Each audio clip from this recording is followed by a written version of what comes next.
The title of the show is DIDiva and the Mad Machines, and I experienced every one of these machines when I was a child.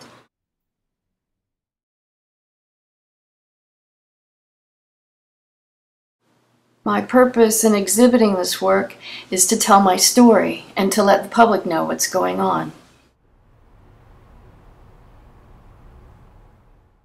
My intention is to create artworks that people can react to, and then to leave them the choice as to whether they'd like to read the information sheet that I provide with each piece.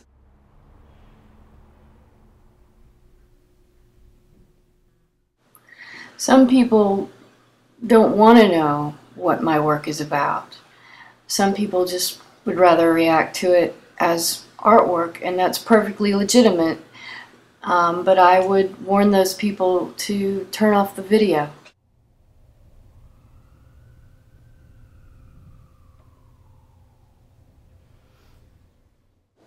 Each of the 4 sculptures represents a medical device or procedure that was co-opted for use as an implement of torture.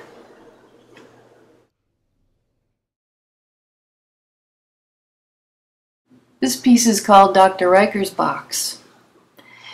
The sculpture is fairly directly representational of what Dr. Riker's box was.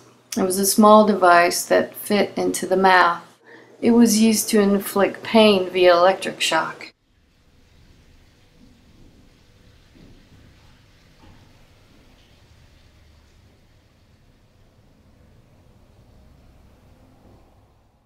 The information sheet is somewhat of an emulation of the notes that the people who are conducting these sessions would have taken, combined with some drawings from my journals.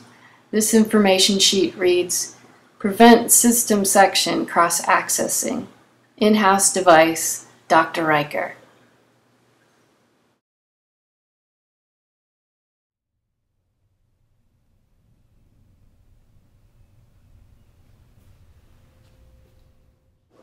This piece is called Dr. Wada's method. Dr. Wada was a real doctor, a Japanese American, who was active around and after World War II. He invented a procedure whereby he could anesthetize one half of the brain, and as a result, the corresponding and opposite half of the body was also anesthetized.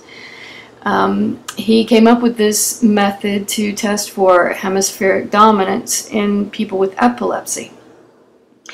So that's the beneficial use of the Wada method, but the people who conditioned and tortured me used the method to train me, or certain aspects of my personality, or alters, to be isolated to one side of the brain, one hemisphere or the other. The information sheet shows some of my drawings about this split brain training or isolation of activity to one side or the other. And I have many of these drawings in my journals over the years.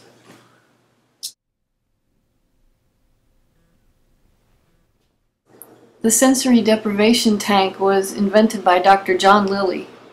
So this piece is called Dr. Lilly's tank.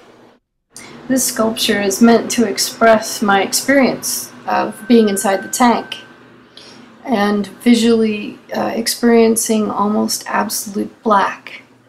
It's soft and rounded, and it's also meant to portray a sense of floating and disconnectedness.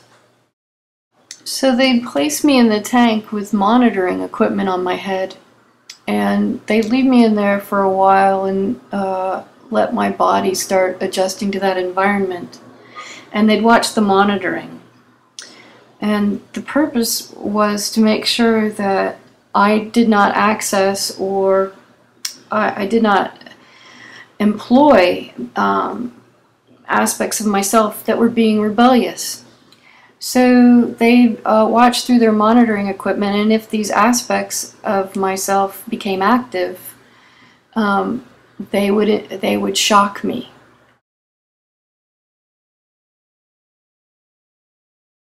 So I went from being in a sensorially deprived state to being painfully overstimulated. It was unbearable, and I did learn to associate the pain in a Pavlovian way with having those rebellious aspects of my personality active.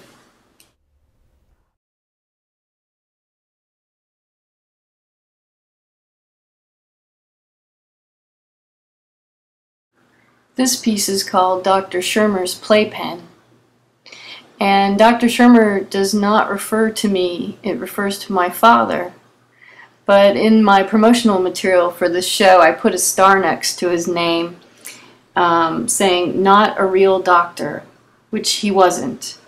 But he was involved in this torture and conditioning activity, both at home and in the labs. These are drawings of hands, and that's copper electrical wire, and the rest of the piece is made out of galvanized steel and fence parts. It's an expression of some of the earliest experiences I went through, age 4, 5, and 6, when the primary work was being done on me, including training various aspects of me to perform sexually. Here I have a green light shining on this sculpture, and I've had a different colored light shining on each of the other sculptures as well. A lot of the early conditioning sessions were associated with various colors, and this helped with organizing altars and the altar system, giving young children an easy way to manage and identify which aspects of themselves were being trained and how.